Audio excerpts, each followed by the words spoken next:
I believe that every relationship, every part of life, every part of a human being needs a compelling future. If the future's not more compelling than today, today could be tough, but if the future's compelling, we can get there.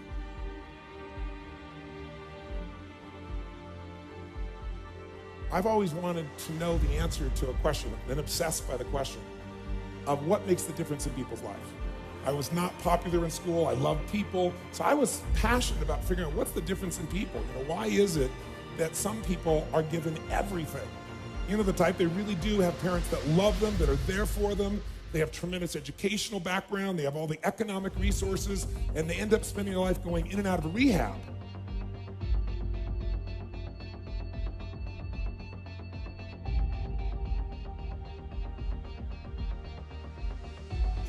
They had all the resources.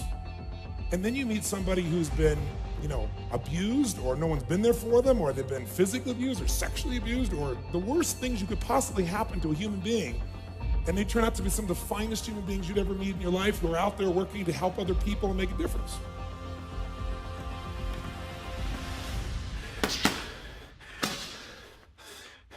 So we all want to believe that our lives have turned out because of our biography. And the reality is we can all find people with a horrible biography who have an extraordinary life, and we have people with an extraordinary biography who have a life that none of us would want to trade with.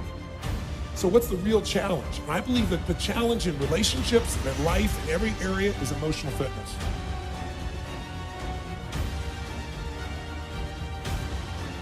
How did Bill Gates change his economic world? He was a software designer who didn't say, how do I make better software?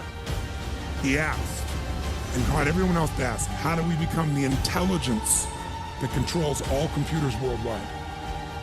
How do we become the intelligence that controls all computers worldwide? What do you want? What's your outcome? What's the result you're after? That changes what you do. Sly Stallone, Sylvester Stallone, Rocky. He said, now we were so broke, we had nothing, no food, no money. And he said, the one thing I loved most in the world was my dog. He said, I love my dog because he gave me unconditional love, unlike my wife. And he said, so what happened was, we were so broke that to survive, I couldn't even feed my dog. So I went to a liquor store. He said, it was the lowest day of my life. And I stood outside the liquor store trying to sell my dog to strangers. So I tried to sell my dog for $50. And he said, finally this one guy negotiated with me and bought my dog for me, my best friend on earth, for $25. He said, I walked away from there and I cried. He said, it was the worst thing that ever happened in my life. He said, 2 weeks later, I'm watching a fight. This white guy that's getting bludgeoned but just keeps on coming. And he said, I got an idea. He said, as soon as the fight ended, I started writing. He said, I wrote for 20 straight hours. I did not sleep. I wrote the entire movie in 20 hours straight. Right then. Saw the fight, wrote the movie. Whole thing, done. He said, I was shaking at the end. I was so excited. He said, I really knew, man. I knew what I wanted. I knew why I wanted it. He said, just like you teach that formula. He said, but I said, man, I took the action. Now it's time to deliver. And so he said, I went out and started trying to sell it to agents, and they all would read it, and they'd say, this is predictable, this is stupid, this is sappy. He said, I wrote down all the things they said, and I read them the night of the Oscars when we won. And then they only spent $1 million to make Rocky, and it grossed $200 million at the time.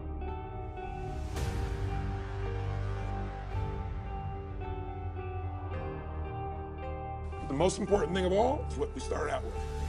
Why? Why is it a must for you? It doesn't have to be you're against the wall, but it has to be something you're hungry for, because the only difference in people is hunger. And if you're not hungry, get around people that are hungry and something will hit you. You watch a conversation, you get around people that are doing better, and all of a sudden you start going, my life sucks. What do these people need to get started? Why aren't they starting? We all know the answer is fear. But the difference with you guys or me or anybody who's followed through is we're more afraid of what life would be like if we don't follow through than the person who's willing to settle for what they got and kind of hope it'll change and maybe purchase something for the moment and then not follow through on it. It's almost like people, overachievers, have a little more fear. They're a little more afraid of missing out. They're afraid of not being there, or they got a strong enough reason to follow through.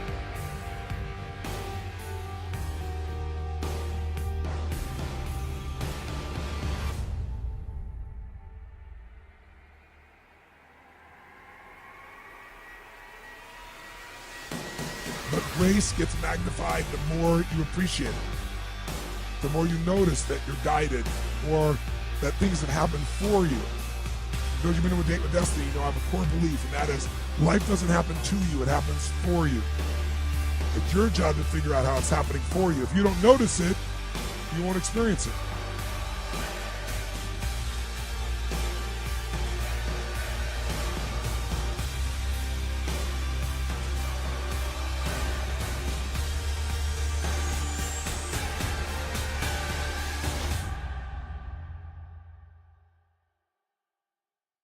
So, think about it. What's the holy grail between somebody taking action or not? It's one word: certainty.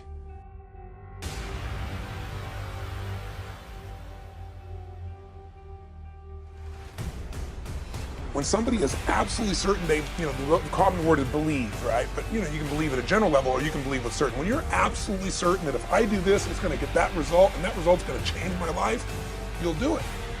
When you think it absolutely is not going to work, you're never going to do it.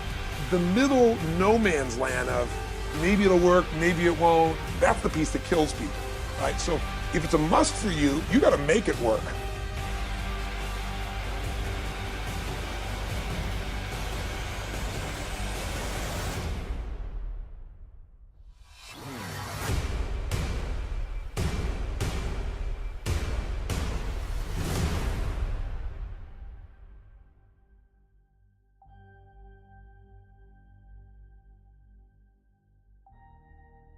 You want to have the emotion and psychological strength, because that's going to carry you through when the mechanics are boring or frustrating, or when things aren't working out. Your emotion, your psychology is what will carry you. It'll get you to keep doing it.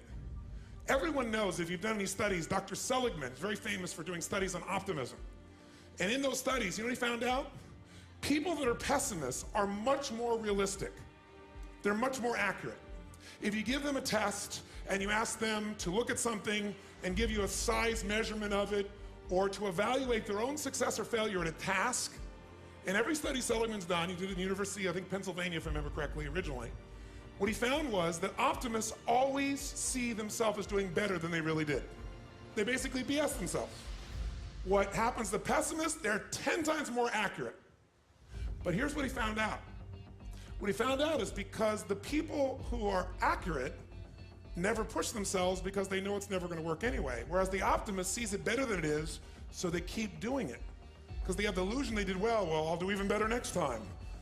And because of that optimism, they did it more often, and so optimists succeed at a 4 to 5-fold, depending upon the task, result ultimately beyond anything that a pessimist will do, and they're not as accurate.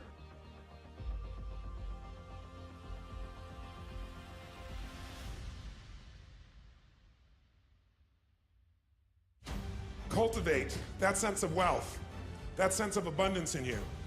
The more you can feel that sense of joy, the more easy it's going to be for you to do financially, because you're not going to be in this scarce, fearful mode.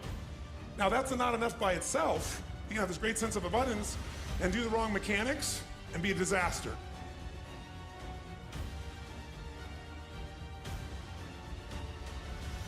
Wealth is a product of the mind. Again, no amount of money you ever achieve will make you wealthy.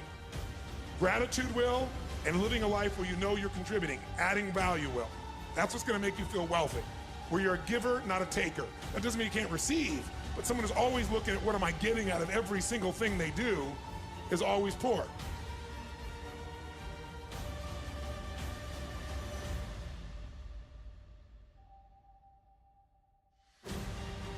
But the basis of all that I do comes down to knowing that the difference in your life, your relationship, your physical life, your emotional life, any aspect of your life comes down to this sense of psychological strength or emotional fitness.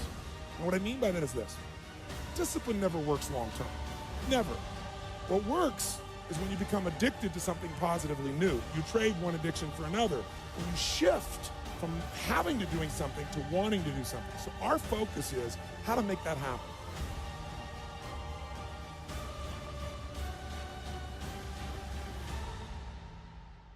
Everybody's going to make some bad choices, and some of them could cost you seemingly everything. But it may be worth it.